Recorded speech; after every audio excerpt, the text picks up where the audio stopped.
नीट ऐक. जेव्हा सगळे दरवाजे बंद होतात तेव्हा स्वामींचा दरवाजा उघडा असतो. ही वेळ तुझी शिक्षा नाही, ही वेळ तुझी परीक्षा आहे. आणि परीक्षा जितकी मोठी तितकंच फळही मोठं मिळतं. तू रडलेला प्रत्येक अश्रू, तू केलेली प्रत्येक प्रार्थना आणि तू सहन केलेली प्रत्येक वेदना स्वामींनी पाहिली आहे, स्वामींनी ऐकलं आहे. आणि आता स्वामी सांगत आहेत, बस झालं रडणं, आता उभं राहायची वेळ आली. भूतकाळ तिथेच सोड. जे गेलंय ते संपलंय.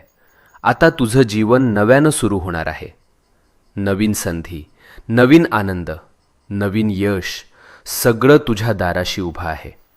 फक्त एक पाऊल पुढे टाक आणि मनापासून सांग, मी तयार आहे स्वामी, माझं आयुष्य बदलायला तयार आहे. आणि मग बघ चमत्कार कसा घडतो ते.